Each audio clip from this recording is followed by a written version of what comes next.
அன்புள்ள சகோதர சகோதரிகளே, இன்றைக்கு நாம் வாழக்கூடிய காலம் எப்படிப்பட்ட காலம் தெரியுமா? ஒருவரோடு உட்கார்ந்து நீங்கள் பேசினால் மாஷா அல்லாஹ் தபாரக்கல்லாஹ், இவர் ஒரு பெரிய முத்தகியாக அல்லவா தெரிகிறார், தக்குவாதாரியாக அல்லவா தெரிகிறார் என்று நாம் ஆச்சரியப்படக்கூடிய அளவுக்கு வாய் நிறைய தக்குவா.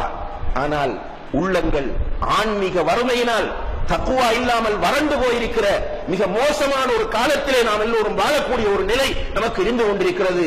கண்ணியத்திற்குரிய சகோதரர்களே, அல்லாஹு தஆலா சூரத்து ஆல இம்ரானிலே தக்வா உள்ள மக்களை பற்றி சொல்கிறான். வசாரிஉ இலா மக்ஃபிரத்தின் மின் ரப்பிக்கும், உங்களுடைய ரப்பிடம் இருக்கக்கூடிய மன்னிப்பின்பால் நீங்கள் ஒருவருக்கொருவர் போட்டி போட்டு விரைந்து வாருங்கள். வஜன்னத்தின், அதே போன்று அல்லாஹ்வுடைய சுவர்க்கத்தின்பாலும் விரைந்து வாருங்கள். அந்த சுவர்க்கம் அர்துஹஸ் ஸமாவாத்து வல் அர்த், வானங்களையும் பூமியையும் விட விசாலமானது. உங்களுடைய ரப்பிடம் இருக்கிற மக்ஃபிரத் என்ற மன்னிப்பின்பாலும் வானங்களையும் பூமியையும் விட விசாலமான சுவர்க்கத்தின்பாலும் நீங்கள் ஒருவருக்கொருவர் போட்டி போட்டு அவசரமாக வாருங்கள் என்று அல்லாஹ் தஆலா அழைப்பு விடுத்து சொல்கிறான். உஇத்தத் லில் முத்தகீன், அந்த சுவர்க்கம் யாருக்கு தயார் செய்யப்பட்டிருக்கிறது தெரியுமா? உள்ளத்தில் தக்வா இருக்கிறவர்களுக்கு. தக்வா பேசிட்டு இருக்கிறவர்களுக்கு அல்ல, தக்வாதாரிகள் போன்று நடிக்கிறவர்களுக்கு அல்ல, மற்றவர்களுக்கு தக்வாதாரி போன்று தன்னை காட்டிக் கொள்கிறவர்களுக்கு அல்ல. மாறாக யார் தன்னுடைய உள்ளத்தில் தக்வாவை சுமந்திருக்கிறார்களோ அவர்களுக்கு தான் வெற்றி. அப்ப யார் அவர்கள்? அவர்களை எப்படி நாம் அடையாளம் காணுவது? அல்லாஹ் தஆலா சில அடையாளங்களை இந்த வசனத்தில் சொல்கிறான். அல்லதீன யுன்ஃபிகூன பிஸ்ஸர்ராஇ வத்தர்ரா, உள்ளத்தில் தக்வா இருக்கிற மக்கள், நன்றாக புரிந்து கொள்ளுங்கள். வெற்றியை விரும்புகிற மக்களே, மறுமையில் வெற்றி அடைய வேண்டும் என்று ஆசைப்படுகிறவர்களுக்கு மாத்திரம்தான் இந்த அழைப்பு, எல்லோருக்கும் அழைப்பு அல்ல. இந்த கொத்துபாக்களை விமர்சனம் செய்ய வேண்டும், குறை பிடிக்க வேண்டும், அல்லது தவறு காண வேண்டும் என்று ஆசைப்படுகிற, அல்லது ஒரு ஃபார்மாலிட்டிக்காக வேண்டி கொத்துபாவுக்கு வந்து அமர்ந்திருக்கிற, காலம் நேரத்தை ஒதுக்க, அதாவது டைம் பாஸ் பண்ண வேண்டும் என்பதற்காக உரைகளை கேட்கிறவர்களுக்கான அழைப்பு கிடையாது. யாரெல்லாம் வெற்றி அடைய வேண்டும் என்று உள்ளத்தால் ஆசைப்படுகிறாரோ, மௌத்துக்கு பிறகு கபரிலே நிம்மதியாக இருக்க வேண்டும் என்று யாரெல்லாம் உண்மைக்குண்மையாக ஆழ்மனதால் ஆசைப்படுகிறாரோ, மறுமையிலே சுவர்க்கத்தை அடைய வேண்டும் என்று ஆசைப்படுகிறாரோ, அப்படியான மக்களுக்குரிய அழைப்பு இது. அப்படியான மக்களுக்கு நிச்சயமாக இந்த அழைப்பு பயன் அளிக்கும் என்பதில் எந்த சந்தேகமும் கிடையாது. அல்லாஹ் சொல்லுகிறான், தக்வா உள்ளவர்களுக்கு தான் சுவர்க்கம். சுவர்க்கவாசி என்று தன்னை வாதிட்டுக் கொண்டிருக்கிறவனுக்கு அல்ல, தான் முஸ்லிம் என்று வாதாடிக் கொண்டிருக்கிறவனுக்கு அல்ல, தக்வா உள்ளவனுக்கு வெற்றி இருக்கிறது, சுவர்க்கம் இருக்கிறது. அந்த தக்வா உள்ளவன் எப்படி இருப்பான் தெரியுமா?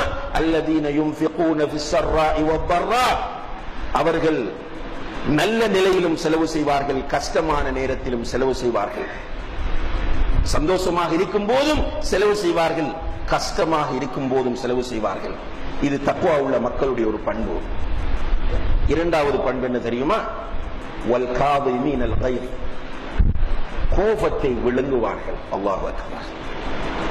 தக்வா உள்ள மக்கள் கோபம் வரும், அவர்களுக்கு வராமல் போகாது, ஆனால் அந்த கோபத்தை அவர்கள் விழுங்குவார்கள். அல்லாஹ் சொல்லுகிற வார்த்தை கோபத்தை அடக்குவார்கள் என்று கூட சொல்லவில்லை, கடித்து விழுங்குவதை. வல் காதிமீனல் கைஸ், கோபம் வரும், ஆனால் அந்த கோபத்தை வாயால் வெளிப்படுத்த மாட்டார்கள், கையால் வெளிப்படுத்த மாட்டார்கள், உள்ளத்தால். அந்த அவருடைய தக்வா ஆட்டோமேட்டிக்காக அந்த கோபத்தை விழுங்க வைக்கும். வல் காதிமீனல் கைஸ் வல் ஆஃபீன அனின் நாஸ், மனிதர்களை மன்னிக்க கூடியவர்களாக இருப்பார்கள். முஸ்லிம்கள் என்று கூட சொல்லல, நல்லா பாருங்க. வல் ஆஃபீன அனின் நாஸ், மனிதர்களை மன்னிக்க கூடியவர்களாக இருப்பார்கள். கண்ணியத்திற்குரிய சகோதர சகோதரிகளே, இன்றைக்கு என்னிடம் உங்களிடம் தக்வா இருக்கிறதா என்பதை உரசி பார்ப்பதற்கான ஒரு அருமையான உரைகள் இது. உரசி பாருங்கள். கோபத்தை விழுங்க என்னால் முடிகிறதா? கஷ்டமான நேரத்திலும் நல்ல நேரத்திலும் செலவு செய்ய முடிகிறதா? அடுத்தவர்களை மன்னிக்க என்னால் முடிகிறதா? இன்றைக்கு பிள்ளைகளை மன்னிக்க முடியாத பெற்றோர் நோன்பாளிகள், பெற்றோரை மன்னிக்க முடியாத பிள்ளைகள் நோன்பாளிகள், உடன் பிறந்த சகோதர சகோதரிகளை மன்னிக்க முடியாத நோன்பாளிகள், தன்னுடைய நெருங்கிய நண்பர்களை மன்னிக்க முடியாத நோன்பாளிகள். ஏன்? தாவா களத்தில் இருந்து கொண்டு வேலை செய்கிற தன்னுடைய சக தாயை மன்னிக்க முடியாத தாய் நோன்பாளிகள். என்ன சகோதரிகளே, இந்த நோன்புகள் நம்மிடத்தில் என்ன தக்வாவை தந்திருக்கின்றன, என்ன மாற்றத்தை நம்மிடத்தில் ஏற்படுத்தி இருக்கிறது?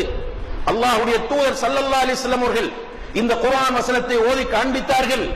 அவர்கள் அதற்கேற்ப இருந்தார்கள். முஸ்லிம்களை மாத்திரமல்ல, எதிரிகளையும் மன்னித்தார்கள். இது உணர்ச்சி ஊட்டுவதற்கும் அல்லாஹ்வுடைய தூதருடைய புகழை சொல்வதற்கும் உரிய ஒரு பயானுக்குரிய ஹதீஸ் மாத்திரம் கிடையாது. பிராக்டிகலாக என்னிடம் வர வேண்டும், உங்களிடம் வர வேண்டும். இன்றைக்கு எல்லோரிடமும் கொடுத்தால் ரசூல் ஸல்லல்லாஹு அலைஹி வஸல்லம் அவர்களுடைய மன்னிக்கும் மனப்பான்மை, இதை பற்றி பேசுங்கள் என்றால் மேடையிலே பேசி இருக்கிறவர்களை அளவைத்து விட்டு போவார். ஆனால் அவருடைய வாழ்க்கையில் தன்னுடைய நெருங்கிய உறவினரை, இனபந்துவை, தன்னுடைய பெற்றோரை, பிள்ளையை, தன்னோடு கூட வேலை செய்தவனை, ஒன்றாக படித்தவனை, தன்னோடு ஜமாத்தில் ஒன்றாக இருக்கிறவனை மன்னிக்க முடியாத இறுக்கமான போக்கு எங்கே சந்தர்ப்பம் கிடைக்கும் பழி வாங்குவதற்கு என்று துடித்துக் கொண்டிருக்கிற நிலையில் இன்றைக்கு மேடையிலே பேசிவிட்டு செல்கிறோம். அல்லாஹ் பாதுகாக்க வேண்டும். நபிகள் நாயகம் ஸல்லல்லாஹு அலைஹி வஸல்லம் அவர்களை இந்த மக்கத்து முஷ்ரிக்குகள் கொடுமைப்படுத்தியது போன்று உலகத்தில் யாரும் கொடுமைப்படுத்தி இருக்க மாட்டார்கள். யாரும் யாரையும் கொடுமைப்படுத்தி இருக்க மாட்டார்கள். உச்சிக்கு தூக்கினார்கள். அல் அமீன் சாதிக் என்று 40 வயது வரை வாயார புகழ்ந்தார்கள். கடைசியிலே அதே வாயினால் கிறுக்கன், பைத்தியக்காரன், சூனியக்காரன் என்று திட்டினார்கள். எந்த வாயினால் அவர்களை புகழ்ந்தார்களோ அதே வாயினால் முகத்தில் காரி உமிழ்ந்தார்கள். ரசூல் ஸல்லல்லாஹு அலைஹி வஸல்லம் அவர்கள் சுஜூது செய்து கொண்டிருக்கும் போது தலையில் அழகிய குடல்களை, ஒட்டகத்தின் அழகிய குடல்களை, துர்நாற்றம் வீசக்கூடிய குடல்களை கொண்டு போய் போட்டு அவர்களை கொடுமைப்படுத்தினார்கள். கழுத்தை நெரித்தார்கள், செருப்பால் அடித்தார்கள். எல்லாம் முடிந்து கடைசியில் அவர்கள் ஊரை விட்டு வெளியூருக்கு போக தயாராகும் போது அவர்களுடைய தலைக்கு விலை பேசினார்கள். யார் முஹம்மது ஸல்லல்லாஹு அலைஹி வஸல்லம் அவருடைய தலையை உயிருடன் பிணமாக கொண்டு வருகிறாரோ அவருக்கு இத்தனை ஒட்டகங்கள் தருவோம் என்று தலைக்கு விலை பேசினார்கள். எல்லாம் செய்து மதீனாவுக்கு அவர்கள் போய் சேர்ந்த பிறகு அங்கு நிம்மதியாக இருக்க விட்டார்களா என்றால் பத்ர், உஹத், ஹந்தக் என்று யுத்தங்களை அவர்களுக்கு எதிராக தொடுத்தார்கள். கடைசியிலே 6 வருடங்கள் சென்று விட்டன. மக்காவுக்கு போய் உம்ரா செய்து விட்டு வருவோம் என்று வந்தால் மக்காவுக்குள் நுழைய விடாமல் தடுத்து திருப்பி அனுப்பினார்கள். அதற்கு பிறகும் கொடுமைகள் தொடர்ந்தன. ஹிஜ்ரி 8ஆம் ஆண்டு அல்லாஹ்வுடைய தூதர் ஸல்லல்லாஹு அலைஹி வஸல்லம் அவர்கள் மக்காவை வெற்றி கொள்கிறார்கள். எல்லோரையும் ஹரம் எல்லைக்குள் வர சொல்லுகிறார்கள். காபத்துல்லாஹ்வுக்கு பக்கத்திலே அவர்கள் நின்று கொண்டு எல்லோரையும் ஹரத்தின் எல்லைக்குள் வர சொல்லுகிறார்கள். முழு பேரும் வந்திருக்கிறார்கள் கைதிகளாக. ரசூல் ஸல்லல்லாஹு அலைஹி வஸல்லம் அவர்கள் முன்னால் தோன்றி கேட்கிறார்கள், நான் என்ன செய்வேன் என்று நினைக்கிறீர்கள் என்று கேட்டார்கள். நான் என்ன செய்வேன் என்று நினைக்கிறீர்கள் என்று கேட்டார்கள். அதற்கு அந்த மக்கள் கெஞ்சுகிறார்கள், மன்னிப்பு கேட்கிறார்கள். எப்படி மன்னிப்பு கேட்டார்கள் தெரியுமா? மேக்சிமம் வார்த்தையை பயன்படுத்தினார்கள். அஹுன் கரீம் வபுனு அஹின் கரீம், நீங்கள் ஒரு கண்ணியமான சகோதரன், கண்ணியமான சகோதரனின் மகன் என்று சொல்லி மன்னிப்பு கேட்டார்கள். அன்புள்ள சகோதர சகோதரிகளே, எவ்வளவு கொடுமை! இப்படி கொடுமை இந்த உலகத்தில் வரலாற்றில் யாரும் யாருக்கும் செய்திருப்பார்களா என்றால் கிடையாது. அப்படிப்பட்ட அல்லாஹ்வுடைய தூதர் ஸல்லல்லாஹு அலைஹி வஸல்லம் அவர்கள் அந்த மக்களை பார்த்து சொன்னார்கள், இத்ஹபு அன்தும் முத்லகா, செல்லுங்கள், நீங்கள் அனைவரும் சுதந்திரவான்கள், உங்களை மன்னித்து விட்டேன் என்றார்கள். அல்லாஹ் அக்பர். அன்புள்ள சகோதர சகோதரிகளே, இது நாம் தர்க்க ரீதியாகவும் நம்முடைய பிரச்சனைகளை முன்வைத்தும் பார்க்கிற போது ஒரு பெரிய விஷயமாக இருக்கும். இதெல்லாம் சாத்தியமா என்கிற ஒரு கேள்வி நம்மிடத்திலே தோன்றும். ஆனால் தக்வா உள்ளத்தில் இருந்தால் இதெல்லாம் சிம்பிள். உங்களால் ஒருவரை மன்னிக்க முடியவில்லையா? இவனை பழி வாங்கியே தீருவேன் என்ற வைராக்கியத்திற்கு நீங்கள் குர்ஆனில் இருந்தும் ஹதீஸில் இருந்தும் ஆதாரங்களை தேடி தேடி பெற்று நியாயப்படுத்தி கொண்டே இருக்கிறீர்களா? நிறைய பேரை நீங்க போய் பார்த்தால் நம்ம சமாதானப்படுத்துறதுக்கு போய் இப்படி நடந்து விட்டது, விட்டு விடுங்கள், அல்லாஹ் உங்களுக்கு கூலியை தருவான். எப்படி ஷேக் அது? இப்படி எல்லாம் நடந்திருக்கும் போது மன்னிப்பதா? அல்லாஹ் குர்ஆனில் இப்படி சொல்லவில்லையா? ஹதீஸில் இப்படி சொல்லவில்லையா என்று தங்களுடைய தரப்பை நியாயப்படுத்துவதற்காக குர்ஆன், ஹதீஸ், வரலாறு எல்லாவற்றையும் கொண்டு வருகிற நிலையை பார்க்கிறோம். இதெல்லாம் தேவையே கிடையாது.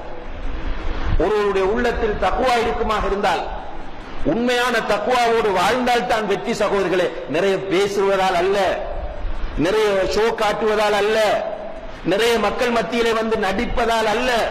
ரசூல் ஸல்லல்லாஹு அலைஹி வஸல்லம் அவர்கள் சொன்னார்கள், லா ஃபضل لعربي على عجمي ولا لعجمي على عربي.